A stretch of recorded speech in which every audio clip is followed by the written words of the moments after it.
하나님의 은혜와 평강이 오늘 또 오후 예배 드리는 성도들 위에, 가정 위에, 자녀들의 앞날 위에 임하기를 예수 이름으로 축원을 드립니다.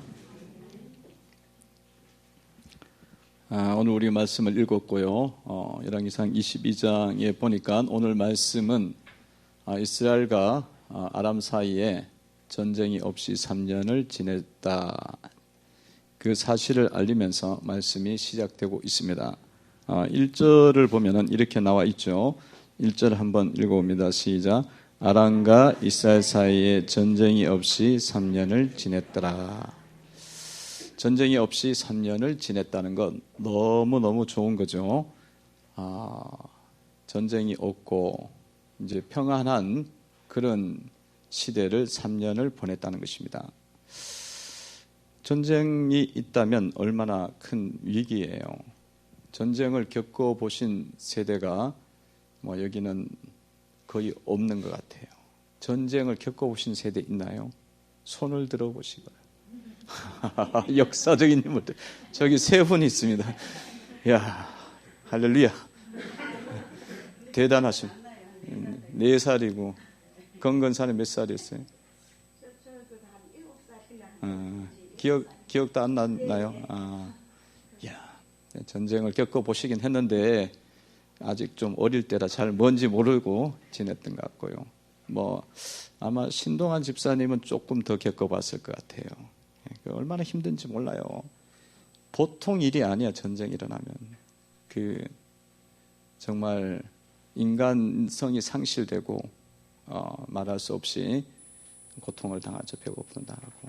저희 어머니가 전쟁통에 피난을 갔대. 그 안동에서 피난을 가는데 애 동생을 업고 비슷한 나이도 비슷하니까, 근데 그 동생을 업고 가는데 너무 힘들어 갖고 가다가 집어 던지자고 부모님한테 이야기했어요. 그 인간성이 완전히 다 없어지는 거야. 전쟁이 일어나면. 그게 얼마나 전쟁이 무서운 건지 몰라요. 근데 전쟁이 없다는 건 좋잖아요. 가정에도 마찬가지예요. 다툼, 싸움이 전쟁 아닙니까? 그 싸움이 없다면 좋은데, 싸움이 있고 다툼이 있으면 사실은 너무 우리 불행한 거예요. 사실 에너지가 많이 소모되잖아요. 그리고 자기 개인 능력이 다 이제 없어져 떨어집니다. 거기다 다 집중하니까 내주니까 어떻게 삶이 사실은 좋지가 않죠. 근데 이 전쟁이 없으니 얼마나 좋습니까? 여러분, 전쟁이 없기를 바랍니다. 여러분의 가정에 전쟁이 없기를 바랍니다. 싸움이 없기를 바랍니다. 싸움을 이제는 잡아야 돼요. 싸움을 다 잡아야 됩니다. 그래서 싸움은 제가 늘 말씀드리지만, 싸움은 마귀가 좋아하는 거예요. 마귀는 분쟁의 영입니다. 그리고 싸움의 영이고 교만의 영이에요.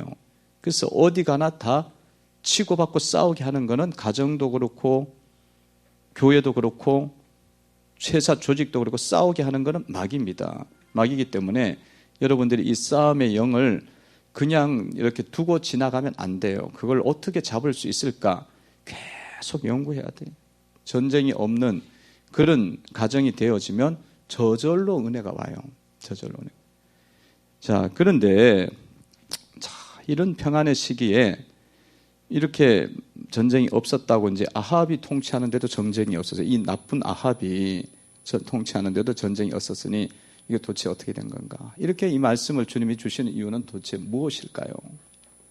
전쟁이 없을 때에 어떻게 살아야 되는지를 주님이 말씀해 주는 거예요. 전쟁이 없을 때, 싸움이 없을 때, 평안할 때. 그래서 여러분들도 평안의 시기가 오고 축복의 시기가 오고 은혜의 시기가 오기를 간절히 바라고 있고요. 그 시기가 왔을 때에는 우리는 또 어떻게 살아야 될 것인가, 그 말씀을 보면서 우리가 깨달아야겠죠. 사람들이 평안의 시기, 축복의 시기, 은혜의 시기가 왔을 때에 사람들이 방황을 하더라고요. 방황을 해. 그 방황을 하시면 안 돼요. 그때 어떻게 지내야 돼? 아합도 방황해. 그러니까 우리가 어떻게 해야 되냐? 평안의 시기에는 평안을 주신 하나님께 감사를 드려야 됩니다. 감사를. 이 전쟁이 없구나. 3년 동안 참 부족한 난데 주님이 이렇게 전쟁이 없게 하시고 평안하게 하시고 마음도 평안하게 하시고 물질도 평안하게 하시고 문도 여시고 이렇게 은혜를 주셨구나. 그거에 대해서 하나님이 이렇게 주셨구나 하면서 감사를 하셔야 돼요. 감사하고 찬양하고, 그리고 이 주신 이 시기 속에 이 축복과 이 은혜를 어떻게 내가 또 써야 되고 하나님 앞에 드려야 될 것인가, 그거를 생각해내야 된다는 거예요. 평안의 시기에는 감사하고, 평안의 시기에는 이 축복을 앞으로 어떻게 더 하나님 앞에 귀하게 드릴 수 있을까, 그 생각을 하셔야 된다는 겁니다. 그게 지혜자이고 하나님이 원하시는 삶입니다. 여러분, 요셉을 아시잖아요. 요셉이 7년 국무총리 되었고 7년 풍년이 왔어요. 7년 풍년이 왔을 때 그 풍년이 왔던 그 국무총리로서 그걸 어떻게 받아들였냐면은 7년 풍년에 대해서 이해를 하고 있는 거예요. 어떤 이해를 하고 있냐면 7년 환란이 올 수가 있다. 그 이해를 하고 있었잖아요. 영적으로 안목이 있으니까. 그 꿈도 꿨잖아. 바로가 꿈을 꿨잖아요. 그래서 그거를 딱 대비를 하니까 7년 흉년이 7년 풍년보다 더 멋지게 요셉이 그 인생을 전개하고 국정을 주도하고 운영하잖아요. 그래서 이 요셉이 그 복직했던 애굽이 그 세대에, 그 시대에 절대 강국으로 세워지지 않습니까? 그래서 뭐 다른 사람 다 어려워갖고 막 빌빌 거리는데 찾아와갖고 막 어떻게 양식 달라고 그러는데 양식 주면서 계속 부자 되는 거야. 그러니까 그런 축복의 때에 어떻게 그것을 바라보느냐, 하나님 원하시는 뜻이 무엇이냐, 영적 안목을 가져야 되는 거예요. 영적 안목. 그리고 두 번째는 평안의 시기에는 회개를 하셔야 됩니다. 회개하셔야 돼요. 이 평안이 되니까 아합이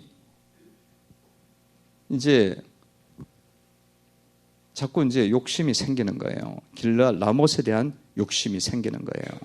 그 길랄 라못을 이제는 찾아야겠다, 이런 생각을 합니다. 3절이죠. 3절 한번 읽습니다. 시작. 이스라엘 왕이 그의 신하들에게 이르되 길랄 라못은 본래 우리의 것인 줄을 너희가 알지 못하느냐. 우리가 어찌 아람의 왕의 손에서 도로 찾지 아니하고 잠잠히 있으리요 하고. 아멘.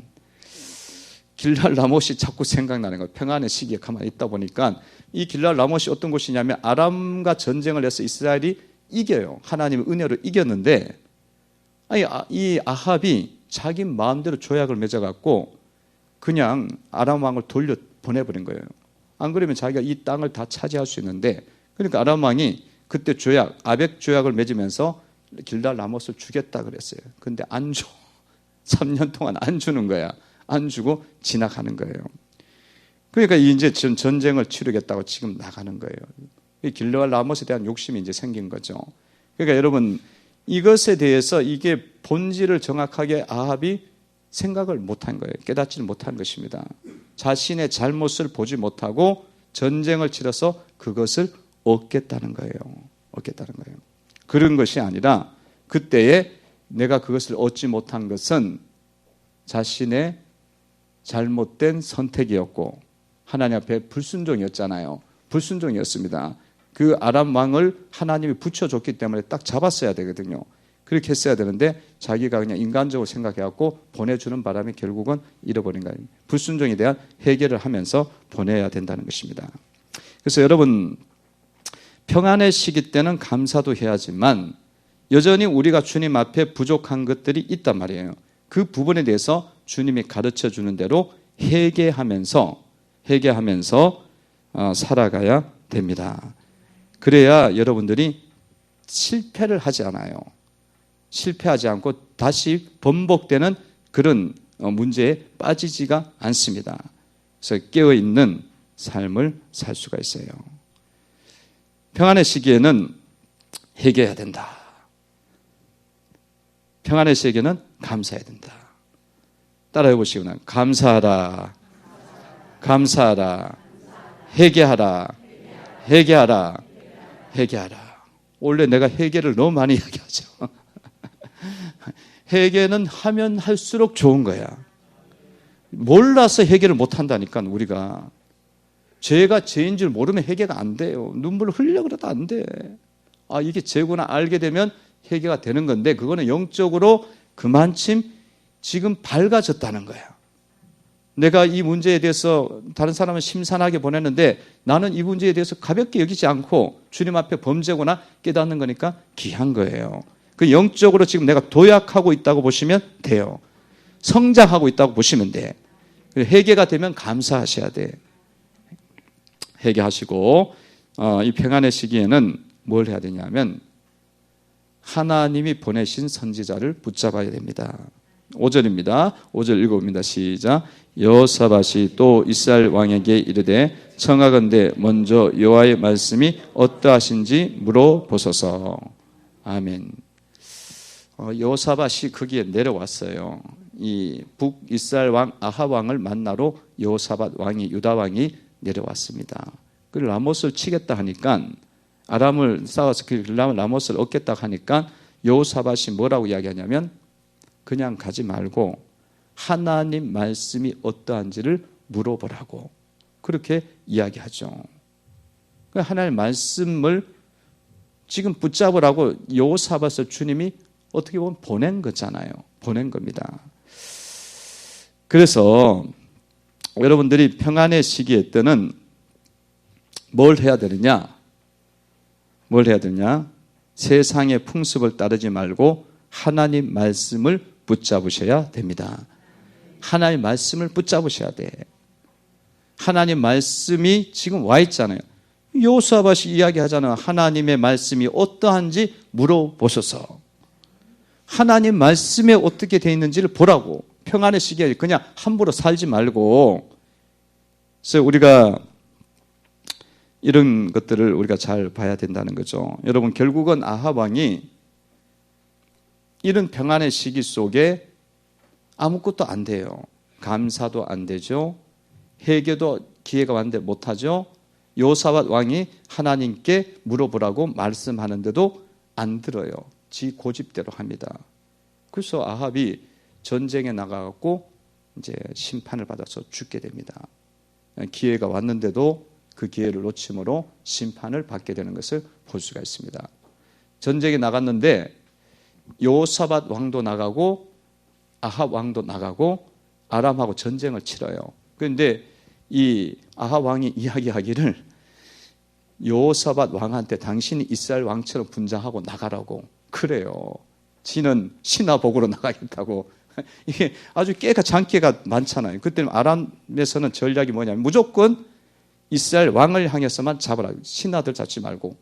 그러니까 여호사밧을 잡으려고 보니까 왕복을 한 사람이 여호사밧이니까 막 거기만 공격하니까 여호사밧이 막 너무 놀래갖고 막 소리를 지르면서 막 도망가니까 이 사람들이 막 이게 왕이 아니다.